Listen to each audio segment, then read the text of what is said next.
اللہم صلی علی محمد محمد وعجل فرجہم۔ بسم اللہ الرحمن الرحیم۔ امام خمینی رہبر عظیم، وہ رہبر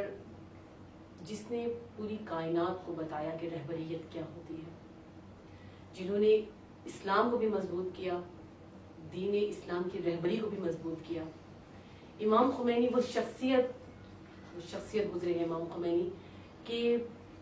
ولادت سے لے کر اور موت تک، اس وقت تک امام خمینی کی سب سے بہترین چیز یہ تھی کہ امام خمینی کبھی کسی سے خوفزدہ نہیں ہوئے، کسی سے ڈرے نہیں۔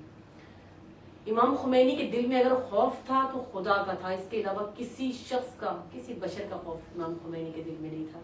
بہت بڑے بڑے علماء تھے جو یعنی کہ پڑھے ہوئے علماء تھے، بہت بڑے بڑے مجتہدین تھے، علماء کہلاتے تھے، سب کچھ تھا، لیکن اس کے باوجود وہ شاہ سے خوفزدہ تھے، شاہ کی طاقت سے خوفزدہ تھے، شاہ کی حکومت سے خوفزدہ تھے، لیکن امام خمینی کبھی ان چیزوں سے نہیں ڈرے، کبھی ان چیزوں سے خوفزدہ نہیں ہوئے۔ اور امام معصوم کا بھی یہی فرمانا ہے کہ جس کے دل میں خوف خدا ہوتا ہے، کہ جس کے دل میں خشیت الہی ہوتی ہے، اسی کو اصل میں عالم کہتے ہیں۔ اور پھر پروردگار عالم، کیونکہ اس کے دل میں فقط خدا کا خوف ہوتا ہے، تو پروردگار پھر اس کو ایسا بنا دیتا ہے، اس شخص کو پروردگار ایسا بنا دیتا ہے کہ پھر ساری دنیا اس سے ڈرنے لگ جاتی ہے، سب اس سے خوفزدہ ہو جاتے ہیں۔ اس کا روب، اس کا دبدبا، اس کی حشمت، اس کی ہیبت، یہ تمام اثر انداز ہوتی ہیں لوگوں پر۔ اس کی شخصیت ایسی ہو جاتی ہے کہ اس کے بعد پھر وہ بے شک 80 سال کا بوڑھا ہی کیوں نہ ہو، بے شک وہ بزرگ ہو، 80 سال کا بوڑھا ہو، یہاں تک کہ اسے چلنے کے لیے کسی کے سہارے کی ضرورت ہی کیوں نہ ہو، اتنا بزرگ ہو چکا ہو، اس کے باوجود، اس سہارے کے چلنے کے باوجود، اس کے جسم میں، اس کے چہرے میں، اس کے وجود میں، اس کی حیثیت میں، اس کے کردار میں وہ جوش، وہ ولولہ، وہ ہیبت ہوتی ہے، وہ دبدبا ہوتا ہے، وہ روب ہوتا ہے کہ لوگ اس سے خوفزدہ ہوتے ہیں۔ کیوں؟ کیونکہ اس کے دل میں فقط خدا کا خوف ہوتا ہے۔ وہ شخصیت ہے امام خمینی کہ جنہوں نے اپنی شخصیت سے بتایا کہ خوف خدا کسے کہتے ہیں اور مخلوق سے کبھی نہیں ڈرنا۔ یہی ان کی ایک چیز تھی کہ اگر آپ ان کی زندگی پر نظر ڈالیں تو یہ آپ کو جگہ جگہ یہ چیز نظر آئے گی، یعنی کسی کا خوف نہ ہونا۔ اس کی سب سے بڑی مثال ہی یہی ہے کہ وہ تنہا شخص ہے جو شاہ کے مقابلے میں کھڑے ہو گئے۔ امام کی اپنی کتاب میں یہ امام کا فرمانا ہے کہ جب دیکھو کہ دین اور اسلام کی اقدار پامال ہو رہی ہو، جب یہ پامالی کی حد تک پہنچ جائے، وہ پامال ہونا شروع ہو جائے، تو اس وقت یہ نہ دیکھو کہ تمہارے پاس کیا ہے اور کیا نہیں ہے، بس اس وقت جو کچھ ہے وہ لے کر نکل پڑو، چل پڑو، مبارزہ کرو۔ مبارزہ اس لیے انہوں نے مبارزے کا حکم دیا امام نے، اور خود بھی کیا۔ اور امام فرماتے تھے کہ مبارزے سے کیا ہوگا، میری دوش پر ایک ذمہ داری ہے، ایک شرعی ذمہ داری ہے مجھ پر کہ میں نے طاغوت کے خلاف مبارزہ کرنا ہے، اور اگر میں اس مبارزے میں جیت گیا،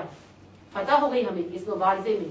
تو پھر ہمیں 2 نعمتیں ملیں گی کہ ہم نے کوشش بھی کی ہے اور ہم اپنے مقصد کو بھی پہنچ گئے، اور اگر فتح نہ بھی ہوئی تو کم از کم ہم نے اپنی شرعی ذمہ داری کو پورا کیا جو ہمارے کندھوں پر تھی۔ اور امام فرماتے ہیں کہ یہ مت دیکھو کہ تم اقلیت میں ہو یا اکثریت میں ہو، کیونکہ حقیقت ہے کہ ہمیشہ اقلیت ہی غالب آتی ہے قرآن کے مطابق بھی۔ اور اگر آپ تاریخ میں سب سے بہترین مثال دیکھیں تو امام حسین علیہ السلام کی، کہ قلیل تھے امام حسین کے ساتھ جو کثیر پر غالب آ گئے۔ ان 72 نے جو آج تک زندہ ہے، انہوں نے بتا دیا کہ دین کو کیسے بچانا ہے۔ جو اپنے دوش پر ذمہ داری سمجھتے ہیں وہ قلیل ہوتے ہیں، اور کثیر کے مقابلے میں جب وہ آتے ہیں تو وہ فتح پاتے ہیں۔ امام خمینی نے کیا، اور اس کی سب سے بڑی مثال اگر آپ مولا کائنات کے اقوال پر نظر کریں تو مولا کائنات نے بہت حسین ان جملوں کو، اس مثال کی تفسیر پیش کی امام مولا کائنات نے۔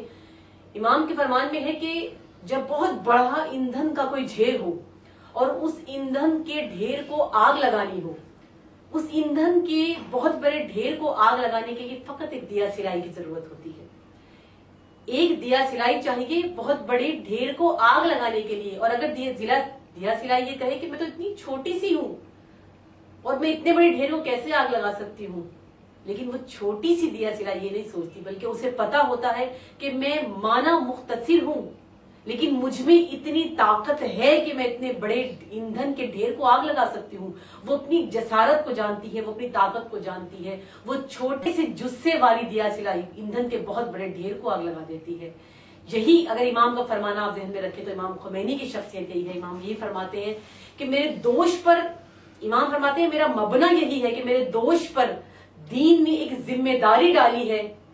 کہ مجھے طاغوت کا مقابلہ کرنا ہے، مجھے اپنی شرعی ذمہ داری کو پورا کرنا ہے، مجھے اسلام کو بچانا ہے، اسلام کی بقا کے لیے کام کرنا ہے. اور امام نے یہ کیا. امام فرماتے ہیں کہ میرا مبنا یہی تھا کہ جس نے مجھے کبھی سکون سے بیٹھنے نہیں دیا، جس نے مجھے کبھی چین نہیں لینے دیا، اور اگر امام فرماتے ہیں کہ مجھے چارج کرتا رہا ہے یہ کہ میرے دوش پر ذمہ داری، امام فرماتے ہیں یہ ذمہ داری مجھے چارج کرتی رہی،